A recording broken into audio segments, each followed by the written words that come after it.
Fireweed Industries was owned and run by the Cannon family. The Cannon family was Fireweed Harbor royalty, all because they started Fireweed Winery a generation ago and spun that success into many investments and expansions. TLDR, my boyfriend was a billionaire.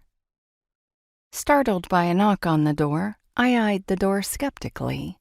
After a moment, I uncurled my legs, sliding my laptop to the side before standing and padding to the door in my socks. I swung it open to find a woman standing there. She thrust a manila envelope at me. "Excuse me?" I prompted. The envelope was already in my hands. I had reflexively taken it from her. "Consider yourself served," she said, before turning and walking briskly down the stairs. "For what?" I called. She didn't answer, climbing in a car and driving off. I let out a sigh as I closed the door, locking it for good measure. I walked over to the kitchen counter, sliding my thumb along the seal of the envelope to open it. Seconds later, I was staring down at some official-looking papers that were not addressed to me. They were for Rhys. The two small matching homes we lived in were next door to each other, so it was easy enough to confuse them. I'd confused them myself when I originally moved in.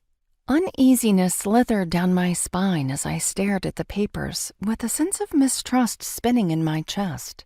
These papers were a demand for child support, claiming that Rhys Cannon owed years of back support. "What is this?" I whispered to myself.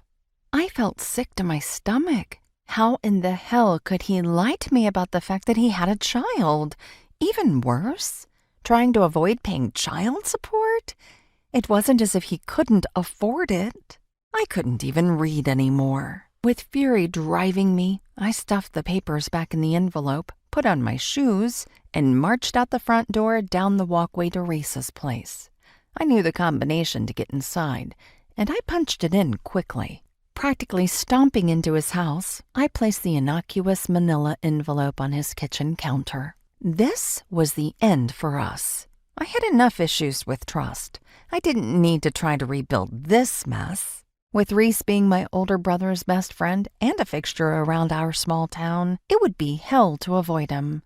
But I would deal with it. I had some pride to cling to and refused to be an idiot again. As I walked back over to my place with my gut churning, I wondered if I should even explain, or if the papers he'd find when he got home would be enough of an answer.